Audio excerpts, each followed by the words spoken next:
Hey guys, well, got another horror movie comparison for you today. I'm going to be talking about The Fog and its remake, but I need to give you a quick heads up. It's been a long time since I've seen these movies, so it's not going to be the best video, okay? But I do remember a good amount of my feelings towards these movies because my feelings towards these movies, I'll admit, spoiler alert, are kind of similar, okay?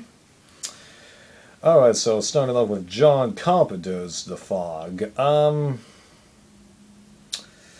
I do kind of hate to say this, but I honestly didn't really find myself liking the movie. Now, why do I hate to say that? Well, it's because I've seen, now I believe, 5 John Carpenter movies. This, the first 2 Halloween movies, The Thing, and Escape from New York. And, while I do appreciate bits of these movies and what they're trying to do, and I do feel like John Carpenter is trying in all these movies, I've yet to really get a real winner from them, to be honest. Now, I did state that I liked the original Halloween, but that movie, in hindsight, is a bit of a blueprint movie, even though they didn't intend it to, have sequels and weren't going to. Obviously, they couldn't predict the huge horror movie revitalization that happened after that movie, okay? But I just have yet to get a real winner from any of his movies. Now, obviously, you can disagree with popular opinion, but given how often I've exposed myself to this person, I just kind of wish I had a real winner, you know? It's disappointing. So what did I not like about this movie? It's pretty much just 3 things, okay? One, I felt that it was fairly slow paced, to be honest. It took me a couple of times to watch it because I just could not get fully invested in it. Two, some of the characters and their interactions don't really gel that well because you could potentially argue that there's two movies kind of going on here because you have Stevie, doing her radio show and talking to everybody along with dealing with her relationship with her son. And then in the other half, you have Nick and Jamie Lee Curtis trying, to either save people or get rid of the spirits. I mean, like, there are other characters than these 3, yeah, but I feel like you could potentially condense it down that much, and even then, Jamie Lee Curtis, she doesn't do that much in this movie. Now, it stands to reason, okay, that Jamie Lee Curtis doesn't have to be amazing in every movie, far from it, okay, because in Trading Places, she's a more minor character, and doesn't appear until a good ways in the movie. It can be done, but I just didn't really feel like she added that much to this movie. And then the third thing, which is only a partial dislike, is The Fog and its mythos. There is a part of me that likes this idea, and it was nice to see a different kind of villain, instead of having to be the one mysterious slash supernatural kind of thing. Now it's just an entity. But at the same time, there is a part of me that thinks it was a stupid idea, especially given a couple of its actions that it does in the movie. Yeah. So, I could go into a little bit more detail, but as I stated, it's been a long time since I've seen the movie, and honestly, I think you feel that I'm just rambling at that point, yeah.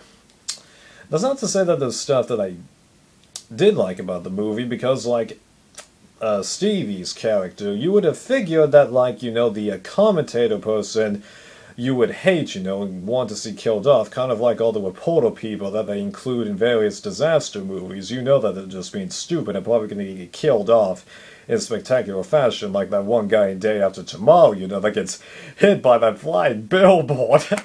Priceless. Gets me every time I see that, but actually, I really grew to feel for her character because, she's trying to mend ties with her son, and then, when she's running away from the fog, I did get kind of nervous, even though I did feel like they made that scene go a little too long, yeah.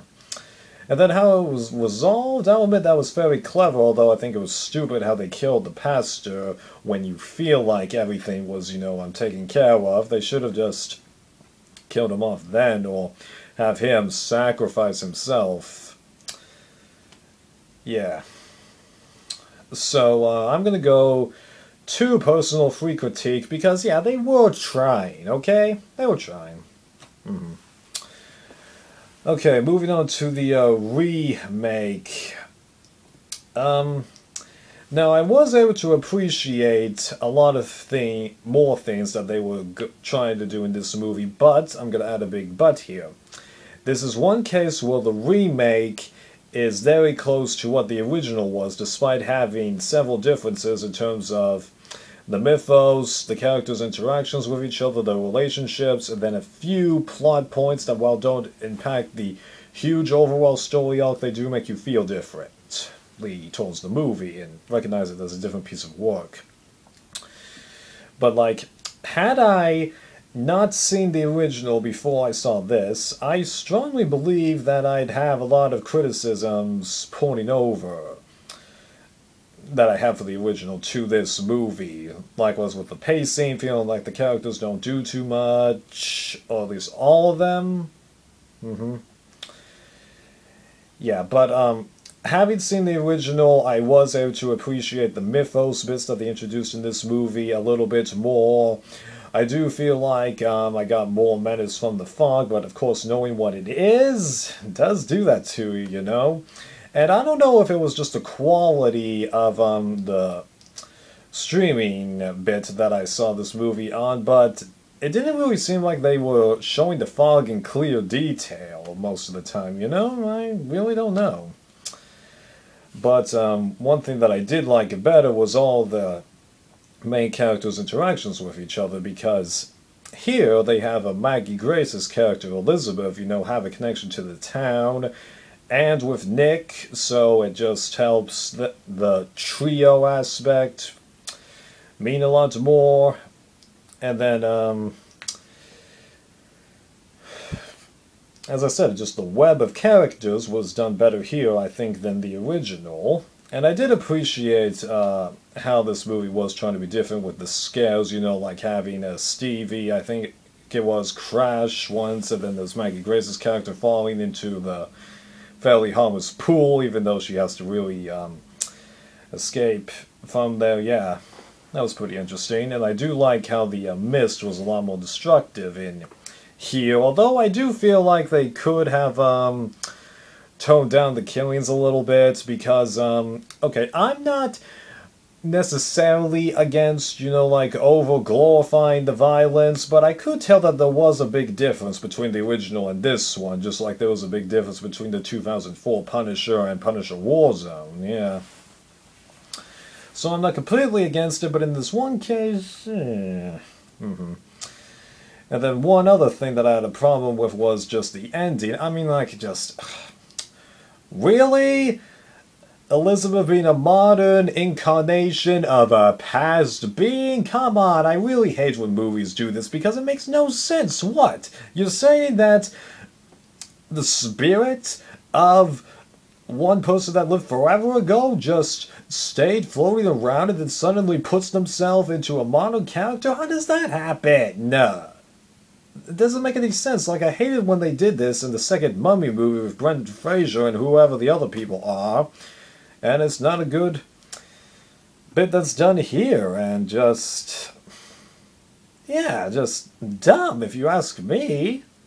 Real dumb, and, like, it seemed like there was a... I mean, like, it does kind of explain why Elizabeth was going... This seems so eerily familiar. Well, yeah, but it just feel like it's dumb, really. Just left the movie with an empty feeling. I mean, like, I wanted to feel relieved, you know, when this movie was over. Kind of like how I felt at the end of the original. I mean, like, that everything worked out okay, I mean, but when I got to the real end of this one, I just felt like there was a hole missing. Just, it was stupid.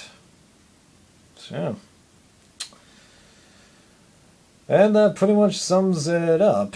Better character interactions, yeah, but the story really seemed to suffer, so I'm going to do reverse ratings for this one. 3, personally, but not really that much. I do end up overall liking this movie about as much as the first one, and 2, critique, but as I stated at the beginning of this video, they're at like the same tier.